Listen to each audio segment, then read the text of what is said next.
Good evening, student. So in chemistry we are going to study new chapter for class 12th. It is a coordination compound or coordination complexes. Coordination compounds.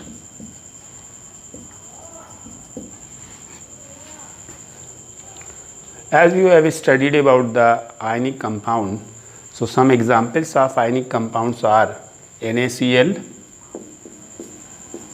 KCl, Na2SO4, CuSO4, etc.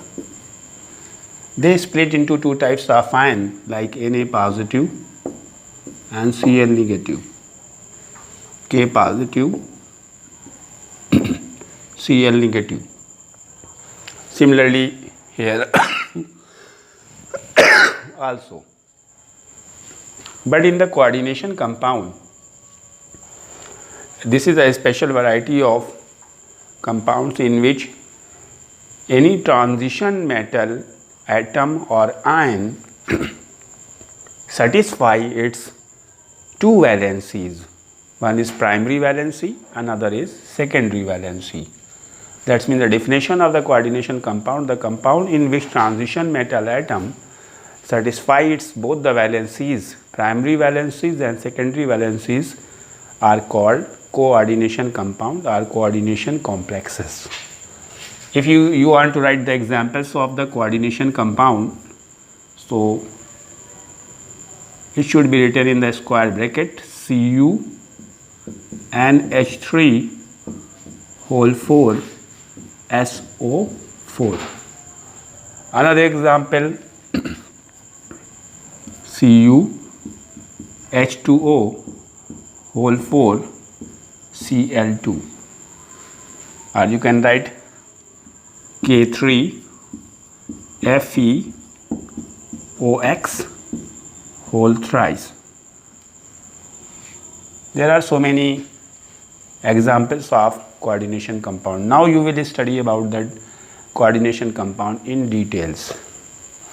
As you are seeing examples, what I have told, the compound in which any transition metal satisfies both the valencies, primary valencies and secondary valency, that will be called coordination compound. In this you are seeing this is a copper. Copper has primary valency +2, and you are seeing this, if you remove this NH3 whole 4, so CuSO4. So valency of the primary valency of copper is +2 here, and the secondary valency is satisfying by this one NH3 whole 4. So if you zoom any one of these compounds, suppose I am taking K4 FeCN whole 6. This is an example of coordination compound. This portion which is written in the square bracket, जो square bracket के अंदर लिखा हुआ है, इसको हम बोलते हैं कॉम्प्लेक्स. और जो ये आपका बाहर लिखा है, चाहे इस साइड में लिखा हो या उस साइड में लिखा हो, जैसे आप देख रहे हैं यहाँ पे स्क्वायर ब्रैकेट के बाद में लिखा है और यहाँ पे स्क्वायर ब्रैकेट के पहले लिखा है. इसको हम कंप्लीटली अगर स्प्लिट करेंगे तो इसको बोलेंगे कॉम्प्लेक्स आयन, और इस पोर्शन को हम बोलेंगे काउंटर आयन. काउंटर आयन चाहे वो पहले हो या बाद में हो, यानी पोटेशियम इसमें काउंटर आयन है. अगर इसमें देखेंगे तो क्लोराइड आपका काउंटर आयन होगा. अब अगर हम इसको जूम करते हैं खाली कॉम्प्लेक्स आयन को, तो FeCN होल 6, यहाँ पे 4 है तो यहाँ पे पावर -4 जाएगी. अब इसमें ये वाले पार्ट को हम बोलते हैं central metal atom. Central metal atom. और ये वाला जो पार्ट है, ये इसको हम बोलते हैं लिगेंड. और इसके नीचे जो लिखा होता है नंबर, ये चेंज भी हो सकता है, इसको हम बोलते हैं coordination number.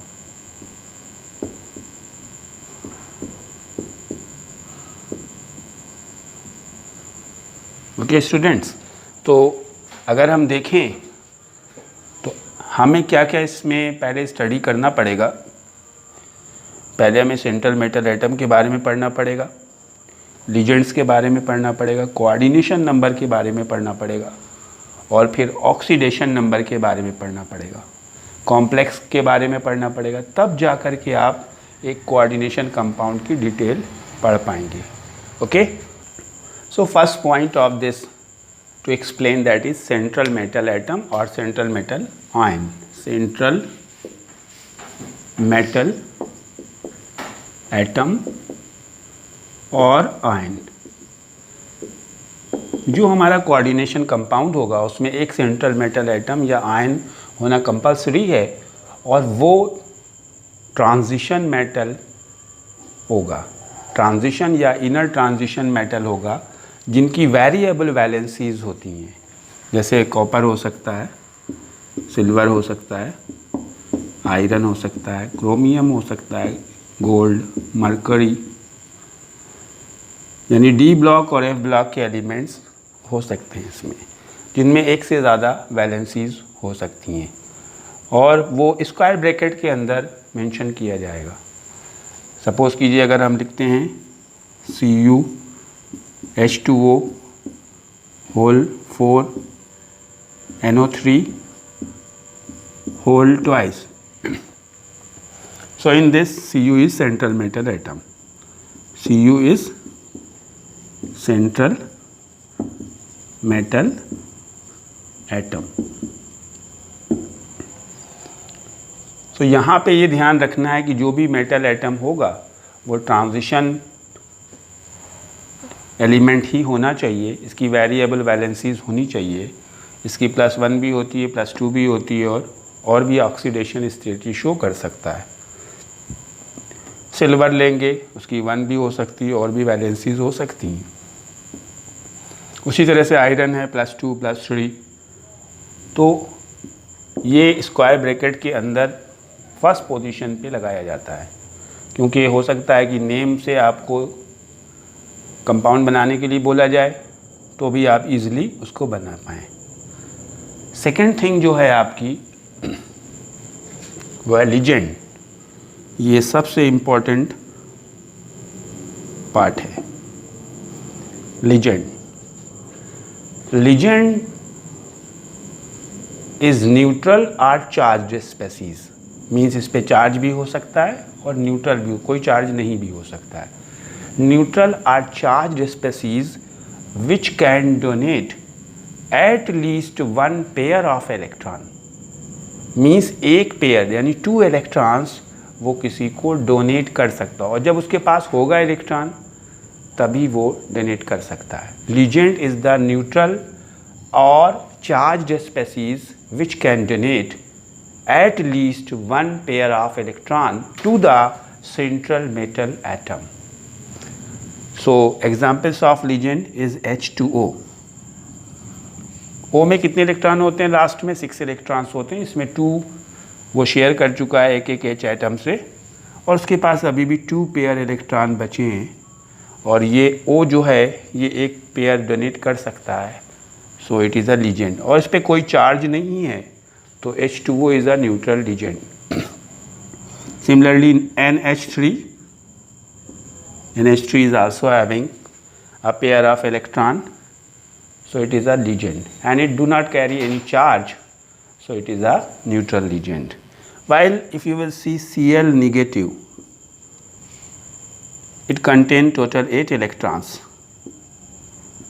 because of negative charge, so it also can donate a pair of electron to the central metal atom, so it is also a legend, but it is a negative legend, it carry a charge, it is not a neutral legend. Or you can say ox, I will explain later what is about ox power -2, it is also a legend, it is called oxylato.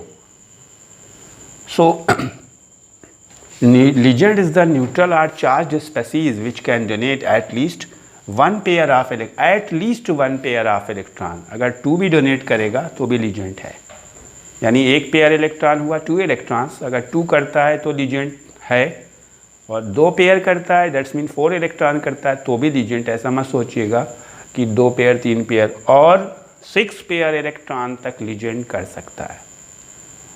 So dear students, legends का meaning आप अच्छे से समझ गए। हर वो species जिसमें access electron होंगे और उनको हम न्यूक्लियोफाइल भी बोल सकते हैं, क्योंकि न्यूक्लियोफाइल वो होते हैं जिनके पास एक्स्ट्रा इलेक्ट्रॉन होते हैं, इलेक्ट्रोफाइल वो होते हैं जिनमें डिफिशियंसी इलेक्ट्रॉन होते हैं, वो लीजेंड की तरह बिहेव करते हैं। हमने यहाँ पे 4 एग्जाम्पल्स लिखे हैं और हमको यहाँ पे लीजेंड्स के बारे में ही बहुत डिटेल में पढ़ना पड़ेगा, क्योंकि जब आप इसकी नेमिंग करेंगे, जैसे इस कंपाउंड की नेमिंग करते हैं आप, suppose you want to write the name of this compound, so name will be tetra aqua copper second nitrate. So what will be the name of this H2O called in IUPAC system? That is called aqua. So student, here we have studied about the legend and what is the definition of legend, example of legends. Now the classification of legend.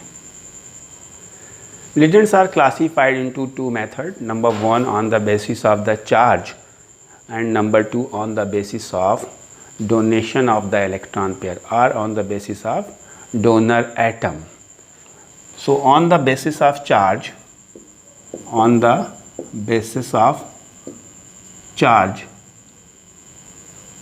legends are of 3 types. 3 types के legends होते हैं. Number 1 neutral legend, number 2 negative legend, and number 3 positive legend.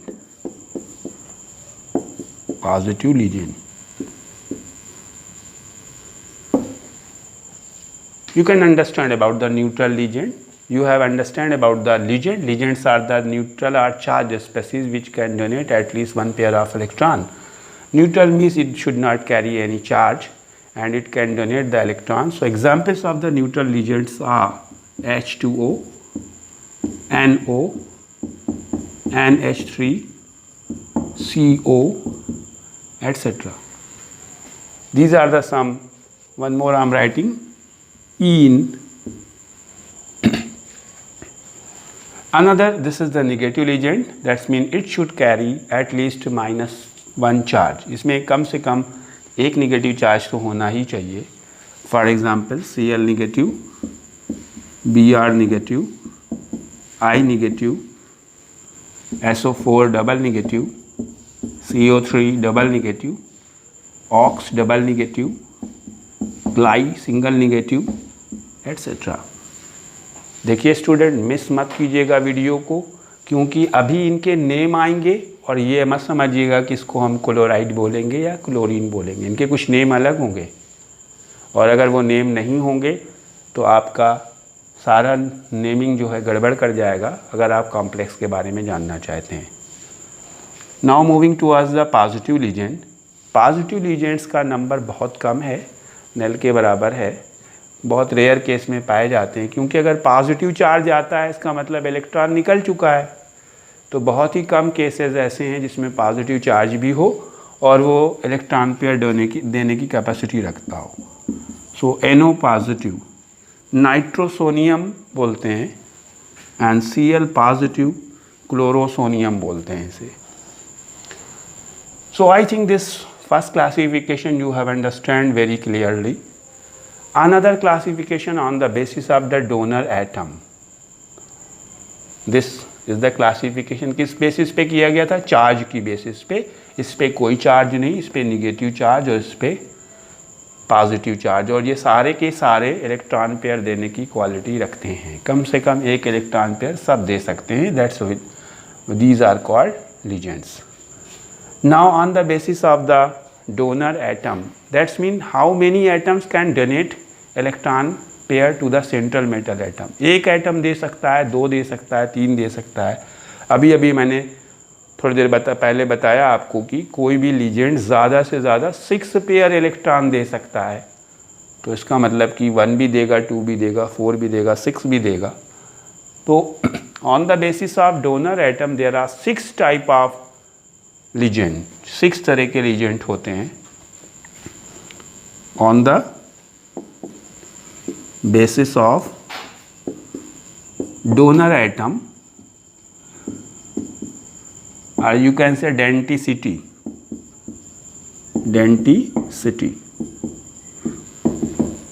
There are 6 type of ligand, 6 type. Number 1, monodentate.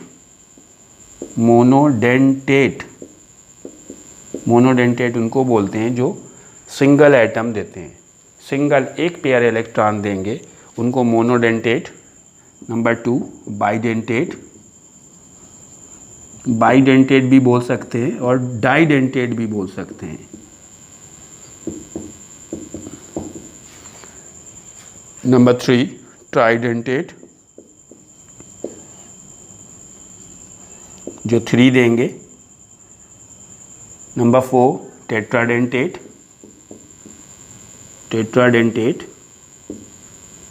Number 5, पेंटाडेंटेट।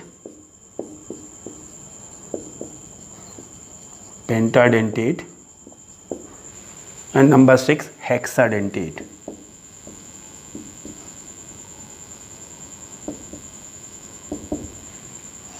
These are the 6 type of ligand. Monodentate, in which only one atom can donate one lone pair electron to the central metal atom. Bidentate, in which 2 different or similar atom can donate 2 pair of electron to the central metal atom. In the tridentate, 3 atoms. In the tetradentate, 4 atoms. Similarly, in the hexadentate, 6 atom can donate the lone pair of electrons to central metal atom. Okay students, in the next video we will explain the naming of these ligands, what will be called according to the IUPAC system, and the remaining part of this chapter. Okay, goodbye.